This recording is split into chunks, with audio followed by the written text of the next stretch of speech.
তারার বুদ্ধিও বেশি নোয়াখালী তারা। আমিও গেছি, গিয়েও দেখছি যে কয়দিন ডাক্তার পানি খাইছি, আমারও বুদ্ধি বাইরে যে গেতে আসছে।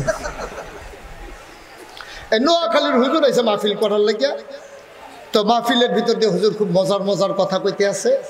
একবারা ওনার মতো বুদ্ধিমান দাঁড়াইয়া কয়, হুজুর আপনি যে কইলেন সারা জীবনের নফল মিলাইলেও একটা ফরজ হইতো না, নফলটি কি ফাও গেল?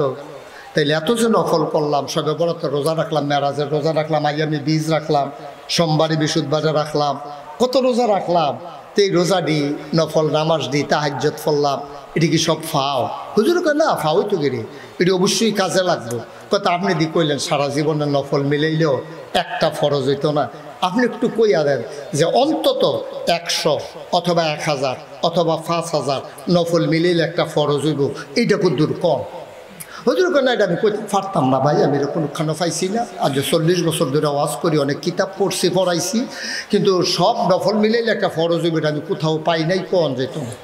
হুজুর তো কি দিয়ে আমরা এই যে পড়লাম যে ওইতো না, তো এটা কি ফাও গেছে? কয়টা নফল মিলাইলে একটা ফরজ হয় হুজুর, এটা কুদুর কইতেন পারেন না? হুজুরে চিন্তা করে দেখলো এমনি তো কেউ জিগাইছে না, এটা কি জবাব দিতাম? কিতাব দিয়ে তো তারে বোঝান যেত না, কারণ কেমনে বোঝান দরকার। হুজুরে কতক্ষণ চুপ করে রয়েছে। চুপ করে থেকে আপনাদের দিকে সুপারি গাছ আছে নি? কয় জি হুজুর আছে। হুজুর ডাক দেয়া কয়, আপনি জানতেন চাইছেন কয়টা নফল মিলাইলে একটা ফরজ হয়? তাইলে যতটা সুপারি গাছ মিলাইলে একটা নারিকেল গাছ হয়। এবার হুজুর সুপারি গাছ মিলাইলে আবার নারিকেল গাছ হইব কেমনে? কত নফল মিলাইলে ফরজ হইব কেমনে? সারা জীবনের নফল মিলাইলে যেমন একটা ফরজ হবে না, 1 কোটি সুপারি গাছ মিলাইলেও একটা নারিকেল গাছ হবে না, ঠিক কিনা? 1 কোটি নারিকেল গাছ মিলাইলে একটা ফরজ হবে না রে আব্বা। সারা জীবনের নফল নামাজ মিলাইলেও একটা ফরজ বানাইতে পারবা না। এই জন্য ফরজের জায়গায় ফরজ রাখবা, ওয়াজিবের জায়গায় ওয়াজিব রাখবা, সুন্নতের জায়গায় সুন্নত রাখবা, নফলের জায়গায় নফল রাখবা। ফাগড়ি বান্ধন সুন্নত, নাগাইশের ফিসাব কুমিল্লার তো হুজুর আইছে, হুজুরে কইছে ফাগড়ি বান্ধন সুন্নত। হাতে মনে মনে কয় জীবনে তো আর ফাগড়ি বান্ধা গেলাম না, সারা জীবন গেল, কোন দিন মইরা যায়। হুজুরে দি কয় ফাগড়ি বান্ধন সুন্নত, ফাগড়ি তো বানলাম না। তা করছে কি মাহফিলতে সব যখন গেছে, সিফা রাস্তাত গিয়া দেখে লাইট নাই, তে লুঙ্গিটা টান দিয়া সেরেত করে সিরা মাথাত ফাগড়ি বান্ধা লাইছে। ফাগড়ি বান্ধা সুন্নত, ফরজ বাদ দিয়া না, ঠিক কিনা কও? তুমি লুঙ্গি খুললা ফাগড়ি বানবা না, লুঙ্গির জায়গায় লুঙ্গি থাকবো, পাঞ্জাবির জায়গায় পাঞ্জাবি থাকবো, টুপির জায়গায় টুপি থাকবো, তারপরে না তুমি ফাগড়ি বানবা। তাইলে না তোমার সোনায় সোহাগা।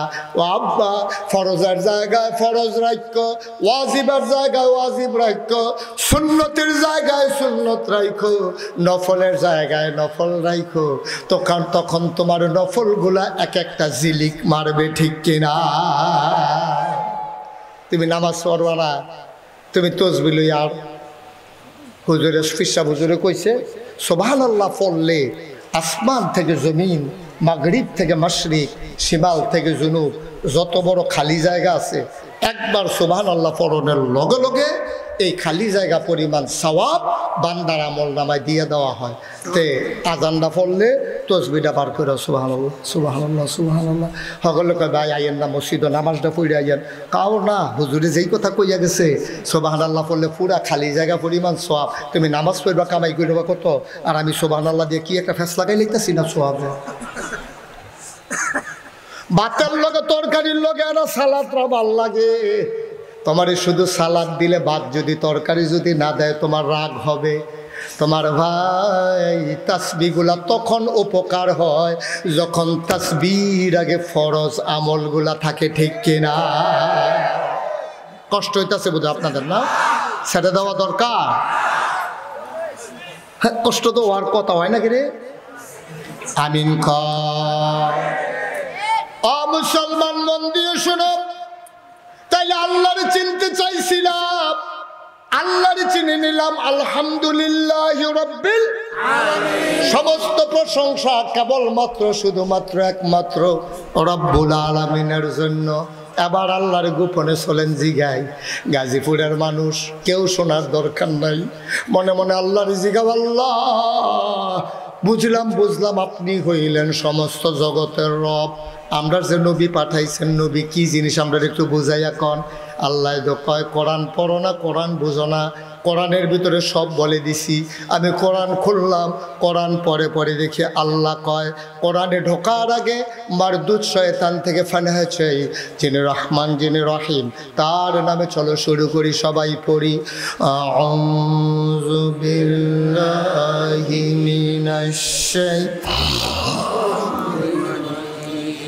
বিসমিল্লাহির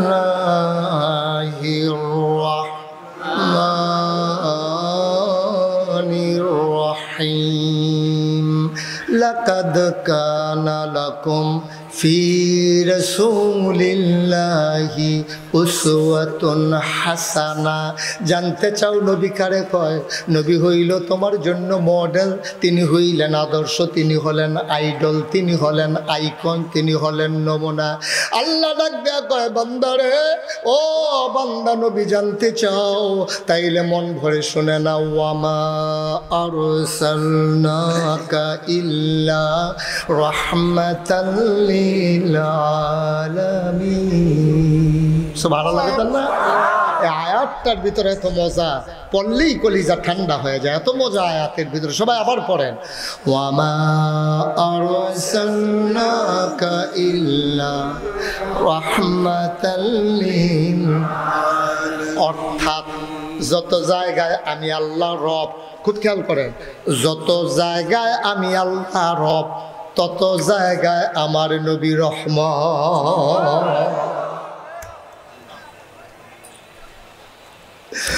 মুসলমান মক্কার কাফেরদের অত্যাচার সহ্য করে নবী আর থাকতে পারেন না মক্কায়। তিনি রওনা দিলেন মদিনায়। তিনি সীমান্ত পার হয়ে 3 দিন সাউর গোয় অপেক্ষা করে শত্রুদের চোখ ফাঁকি দিয়ে তিনি চলে গেলেন মদিনায়। পরের দিন সকালবেলা আব্দুর রহমান ইবনে আউফ, নবীর একজন আদরের সাহাবা, খুব মজার একজন মানুষ, চেহারা খুব সুন্দর। একবার একটা পাঞ্জাবি গায়ে দিলে দ্বিতীয়বার তিনি গায়ে দিতেন না ধোয়ার আগে। দামি পারফিউম তিনি ব্যবহার করতেন। তিনি হেঁটে গেলে মানুষ বুঝতো আব্দুর রহমান ভাই হেঁটে যায়। সকালবেলা আব্দুর রহমান নবীর ঘরের দরজায় দাঁড়ালেন, ঝাঁক দিলেন, আসসালাতু আসসালামু আলাইকা ইয়া রাসূলুল্লাহ। ভেতর থেকে একজন বের হয়ে কয়, কারে ডাকেন? কয় আমার নবী কই? কয় নবী তো নাই। কয় নবী গেছে কই? কয় সকালবেলা কই আমরা উঠে দেখি নাই। সবাই উনি পেরেশান হয়ে গেলেন। আব্দুর রহমান হাউমাউ করে কাঁদতে শুরু করলেন, নবীর একটা নজর না দেখলে খাইতে পারি না, ঘুমাইতে পারি না। নবী কই? কয় আমরা জানি না কই। তিনি কাঁদতে কাঁদতে ঘরে চলে আসলেন। তিনি সন্দেহ পোষণ করলেন নবী বোধহয় চলে গেছে। এই ছেলেটা বসাই দেন তো ভাই, এই যে ভাই, এটা কি করলেন আপনি? এই সময় এই কাম করে সে একটু সিফা দিয়া বল। উনি বুঝছে না, একটু বসেন, আমি আর লম্বা না, একটু সামান্য কয়েক মিনিটের ভিতরে শেষ করে দেব। তখন আব্দুর রহমান গিয়া দেখে নবী নাই। কথা মনে আছে তো ইনশাআল্লাহ? আব্দুর রহমান ঘরে গেলেন, নিজের কিছু কাপড় চুপড়, কিছু টাকা পয়সা একটা পটলার ভিতরে নিলেন। সীমান্ত ক্রস করবেন মক্কার। সীমান্ত প্রহরী যারা, ওরা মক্কার কাফের যুবকেরা দাঁড়িয়ে গেছে। ডাক দেয়া কয়, কই যান? কয় তোমরা কারা? আবু জেহেল, আবুল আহাব, উতবা সাহেবা দাঁড় করাই দিছে, কাউকে যাইতে দেওয়া হবে না। আব্দুর রহমান ইবনে আউফকে টেনে টেনে দারুন নাদওয়া তৎকালীন সংসদ, সেখানে নিয়ে আসা হলো। আবু জেহেল কয়, ভাই সাহেব আপনি তো সুন্দর মানুষ, ভদ্র মানুষ, চেহারাও সুন্দর, চলেনও ফিটফাট, কই যাইতেছিলেন? আব্দুর রহমান বুঝে নাই, খুশি মনে, খোলা মনে, সরলভাবে বলে ফেলছেন, এই মক্কায় নবী নাই, আমি এই মক্কায় থাকতে পারবো না, আমি চলে যাব মদিনা। কয় টুপিটা খুলেন দেখি। এই টুপিটা কোন টাকায় কিনা, মক্কার না মদিনার? কয় মক্কার। পাঞ্জাবি? কয় মক্কার। খুলেন সব। এবার তিনি চিন্তা করলেন, এবার বোধহয় ওরা লুঙ্গির কথা বলবে, ভদ্র মানুষ। তিনি কাঁদতে শুরু করলেন, আবু জেহেল আমার টাকাগুলো নিয়ে যাও, আমার বাড়িগুলো নিয়ে যাও, আমার এর খেজুর বাগান তোমার। এত মানুষের সামনে আমার উলঙ্গ করাইয়া লজ্জা দিও না, আমার ছেড়ে দাও, আমার ছেড়ে দাও। আব্দুর রহমান তার জমানো টাকাগুলা নিয়ে গেল, ওরা পাঞ্জাবি খুলে ফেললো, টুপি খুলে ফেললো। আব্দুর রহমান ঘরের ভিতরে কাঁদতেছেন, ও নবী আপনারে ছাড়া আমি বাঁচবো না, আপনারে না দেখলে আপনি দিন যাবে না, রাত কাটবে না। আমি চোখ বন্ধ করলে নবীর চেহারা দেখি, খাইতে গেলে খাইতে পারি না, গলার মাঝে খানা আটকে যায়। আপনারে ছাড়া আমি তো বাঁচবো না গো নবী। সবাই ঘুমিয়ে পড়লো, গরুগুলো গোয়াল ঘরে, পাখিরা তারা পন্নিরে, বেওয়ারিশ কুকুরগুলো নিরাপদ আশ্রয়ে। প্রিয়তম স্বামী প্রিয়তমা স্ত্রীকে নিয়ে ঘুমায়, ছোট্ট শিশু মায়ের বুকে মুখ রেখে ঘুমায়, কেউ জাগনা নাই, আব্দুর রহমানের চোখে ঘুম নাই।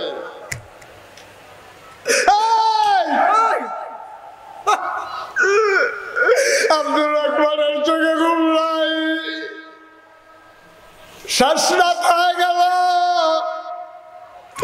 আব্দুর রহমান আস্তে করে ঘর থেকে বের হলেন, পাঞ্জাবি নিলেন না, টাকা পয়সা নিলেন না, পরনে একটা পুরান লুঙ্গি পরলেন, কেউ যাতে সন্দেহ করতে না পারে।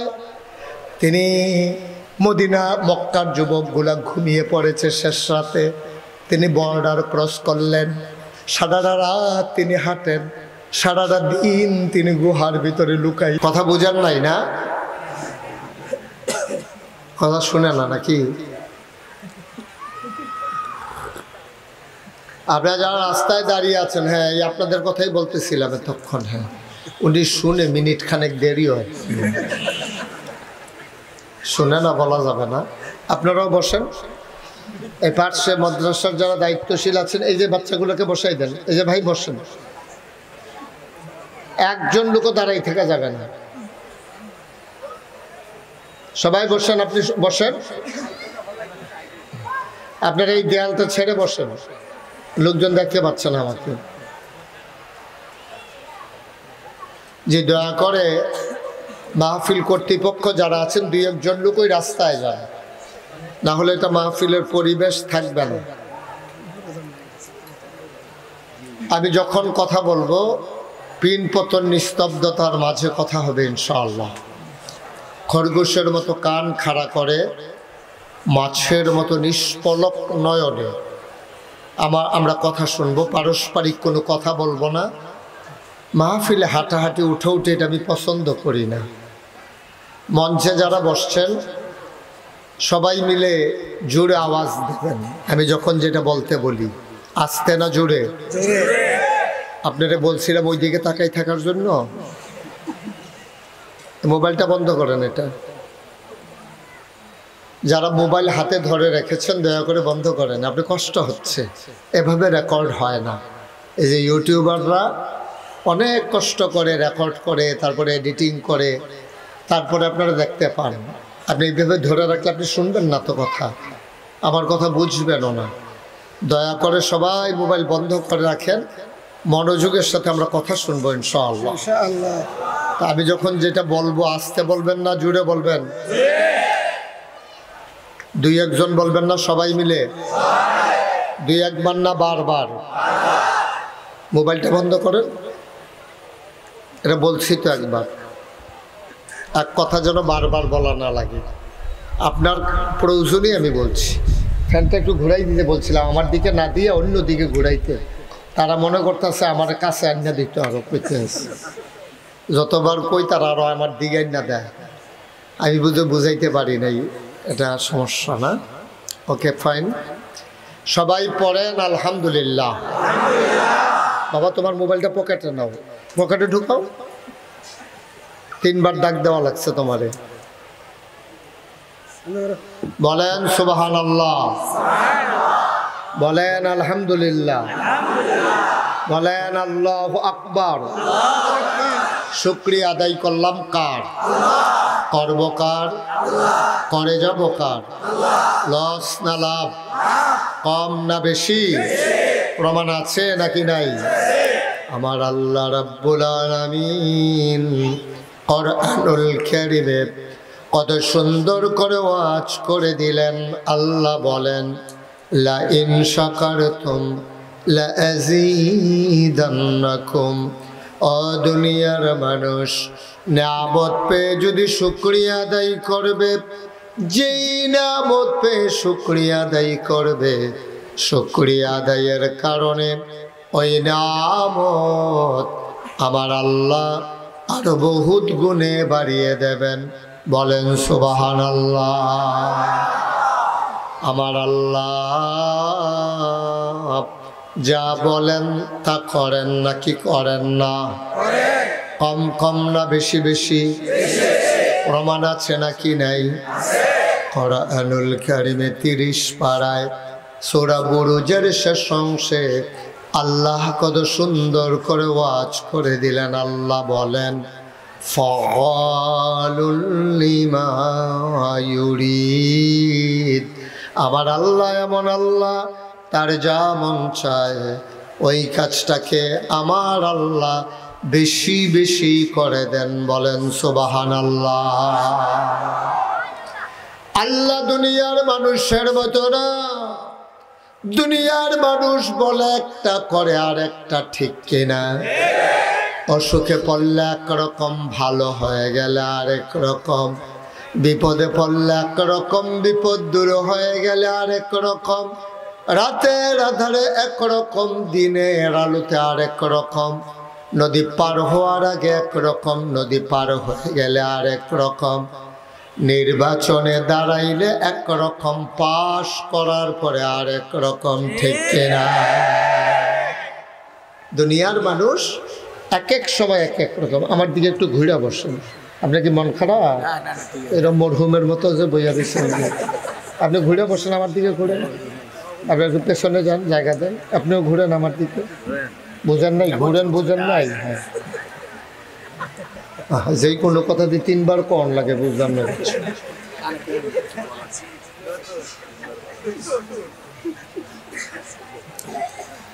আমার আল্লাহ যা বলেন তিনি তাই করে দেন। তিনি কখনো ওয়াদা খেলাফ করেন না। ওয়াদা খেলাফ করা আমার আল্লাহর জন্য শোভাও পায় না। তিনি নিজেই নিজের ব্যাপারে ওয়াজ করে দিলেন, ইন্নাকা লা তুখলিফুল মিআদ।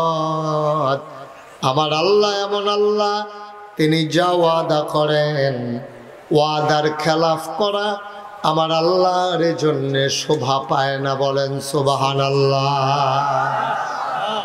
এই আল্লাহ আছেন নাকি নাই? ছিলেন নাকি ছিলেন না? থাকবেন নাকি থাকবেন না? আরে এই লোকটা কথা কয় না কা? ফানের আব্বার হাইলাইতে আছে সাফাইয়া। হ্যাঁ, কথা বলেন। আপনারা 3 বার ইশারা দিলাম, আপনি একটা ভাব ধরে বইয়া রয়েছেন।